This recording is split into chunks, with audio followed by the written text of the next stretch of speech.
Hello everyone, this is Akrit Kumar, student at Shyam College of Commerce. So finally CUET का एकदम final date sheet आ चुका है कि exactly कब आपके एग्जाम्स होने वाले, किस दिन होने वाले, टाइम क्या है, सारी चीज़ें कंफर्म हो चुकी हैं, ऑफिशियल नोटिफिकेशन आ चुका है। उसके साथ ही साथ कुछ नए चेंजेस है एग्जाम से रिलेटेड, उसके बारे में आज हम लोग इस वीडियो में डिस्कस करने वाले हैं। तो सबसे पहले तो मैं आपको बता दूं कि आज की इस वीडियो में हम लोग किस किस टॉपिक पे बात करेंगे। देखो, सबसे पहले एग्ज़ाम डेट्स पे कि कब आपके एग्ज़ाम्स होने वाले हैं, उसके साथ साथ जो OMR बेस्ड एग्ज़ाम आया है नया, वो कैसे होने वाला है उसके बारे में, साथ ही साथ ऑनलाइन मॉक टेस्ट बेनिफिशियल होने वाला है या नहीं होने वाले, and how to fill and practice on OMR sheet. ठीक है, तो ये दो टॉपिक्स अभी इस वीडियो में कवर कर दूंगा। ये टॉपिक्स समझने के लिए मेरे को पहले आपको ये थर्ड टॉपिक समझाना पड़ेगा, तो ये समझ लो, ये वाला टॉपिक हम लोग नेक्स्ट वीडियो में समझ लेंगे। ठीक है, तो आ जाओ फटाफट से जो ऑफिशियल नोटिफिकेशन है उस पर देखो। ये नोटिफिकेशन NTA ने रिलीज करा है 20 अप्रैल को related to exam dates, and examination यहाँ पे लिखा है बिटवीन 15 मई टू 24 मई तक खत्म हो जाएगा तुम्हारे एग्जाम्स। और यहाँ पे काफ़ी सारा मटेरियल लिख रखा है। इसमें लिख रखा है कि एनेक्जर 1 वाले सारे सब्जेक्ट्स जो हैं वो OMR बेस्ड होने वाले हैं, एनेक्जर 2 वाले सब्जेक्ट्स कंप्यूटर बेस्ड टेस्ट होने वाले हैं। तो देख लेते कौन से सब्जेक्ट्स आपके OMR पे होने वाले हैं और कौन से ऑनलाइन होने वाले हैं। तो ये सारे, ये एनेक्जर 1 है, इस पे जितने भी एग्जाम है सारे आपके OMR शीट पे होने वाले हैं। मैं डायरेक्ट आता हूँ कॉमर्स के सब्जेक्ट्स पे। देखो, 15 मई को शिफ्ट 2A में 3 बजे से इंग्लिश का पेपर है तुम्हारा। ठीक है, इंग्लिश का पेपर, ये सारे जितने भी कॉमर्स वाले हैं ना, तुम लोग के सारे पेपर्स होने वाले हैं OMR शीट पे। कौन से सब्जेक्ट है देख लो। इंग्लिश 3 बजे होगा 15 मई को, और शिफ्ट 2B 5 बजे जनरल टेस्ट होने वाला है। इंग्लिश का पेपर जो होता है वो तुम्हारा 45 मिनट्स का होता है। इसका मतलब कि 3:45 तक तुम्हारा पेपर चलेगा, उसके बाद तुम्हें ब्रेक मिलेगा, and then again general test जिन्होंने भी फिल करा उनको जनरल टेस्ट का पेपर देना पड़ेगा 5 बजे सेम डे पे। नेक्स्ट है तुम्हारा 16 मई को शिफ्ट 1A में तुम्हारा एग्जाम होने वाला है सुबह के 10 बजे इकोनॉमिक्स का, एंड शिफ्ट 2B में जिनका भी मैथमेटिक्स सब्जेक्ट है उनका होने वाला है 5:15 में शाम को एग्जाम, एंड ये सारे के सारे एग्जाम OMR बेस्ड होने वाले हैं। 17 मई को तुम्हारा होगा फाइनली खत्म बिजनेस स्टडीज एंड अकाउंटेंसी होने वाला है। बिजनेस स्टडीज 3 बजे एंड अकाउंटेंसी 5 बजे। ठीक है, तो ये सारे तुम मतलब कि अगर तुम्हें डिटेल में रीड करना है कितने देर का है क्या है, तो यहाँ से तुम लोग चेक कर लो, एक बार रीड कर लो। मैं डायरेक्ट पॉइंट पे आता हूँ। अब तुम्हारा एग्जाम जो है वो कंप्यूटर बेस्ड नहीं रहा, अब तुम्हें मिलेगा इस टाइप का एक OMR शीट। ठीक है, अब तुम्हें OMR शीट पे देना है एग्जाम। इसमें देखो प्रॉब्लम क्या है ना कि लोगों को फिल करना नहीं पता, लेकिन बबल्स मारने वो तो ठीक है, लेकिन एक राइट मेथड होता है ताकि तुम्हारे क्वेश्चंस जो तुम ऑप्शन मार्क कर रहे हो, मान लो तुम्हें 12 का करना है, ठीक है, तुमने उसको गलती से 13 में कर दिया, ये सारी चीज़ें एकदम सिली सी मिस्टेक तुमसे ना हो, इसीलिए मैं तुम्हें बताऊंगा करेक्ट मेथड जिससे एक भी गलती नहीं होगा तुम्हारा, एंड तुम एकदम परफेक्ट मार्क के आओगे। कोई टेंशन मत लो, आ जाओ बताता हूँ कैसे होगा। तो देखो, जब तुम एग्जाम हॉल में जाओगे ना, तब तुम्हें 3 पेपर्स मिलने वाले हैं। सबसे पहला तो तुम्हारा क्वेश्चन पेपर जिसपे सारे क्वेश्चंस प्रिंट रहेंगे, उसके बाद एक OMR शीट मिलेगा तुम्हें फिल करने के लिए अपने आंसर्स, एंड उसके साथ साथ एक तुम्हें रफ शीट मिलेगा जिसपे तुम रफ वर्क करने वाले हो अपना। ठीक है, तो देखो कैसे तुम्हें करना है ताकि तुम्हारे सारे अच्छे से अटेम्प्ट हो जाए और कोई भी गलतियाँ ना हो।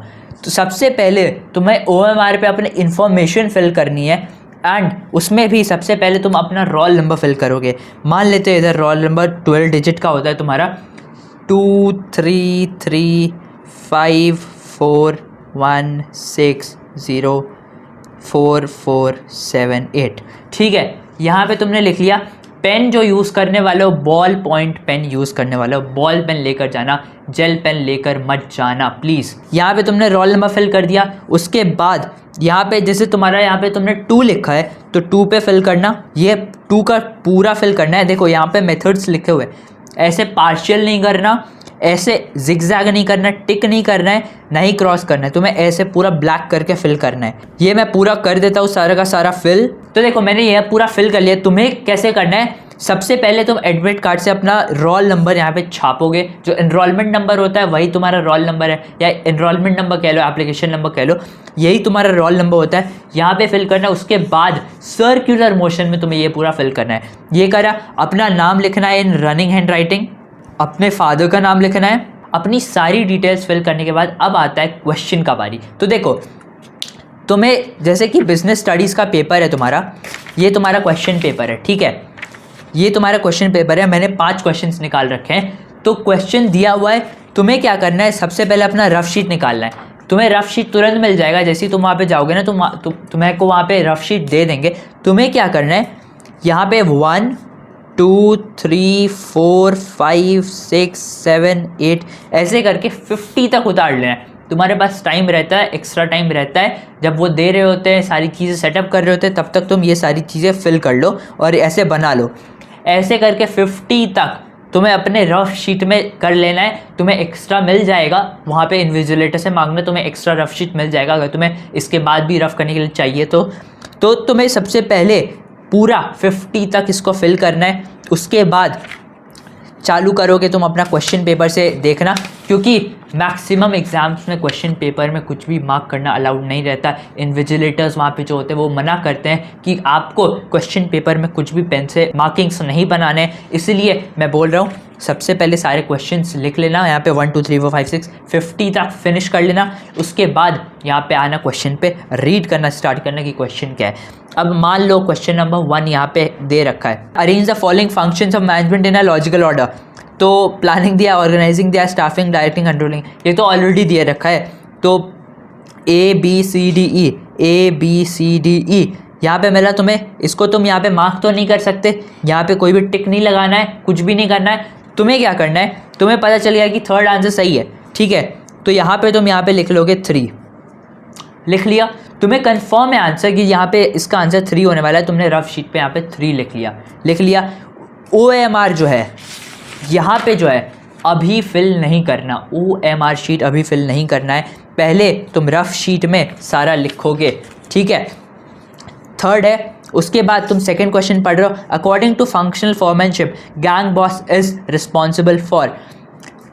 सारे तुमने ऑप्शंस पढ़ा, अब तुम देख रहे हो आंसर क्या है। तो keeping machines and tools ready, ये इसका आंसर होगा। तुम्हें पता चल गया कि ये इसका आंसर है, तुम्हें लग रहा है ठीक है। उसके बाद तुम अगेन रफ शीट में यहाँ पे लिख लोगे क्वेश्चन नंबर 2 का आंसर 3 है।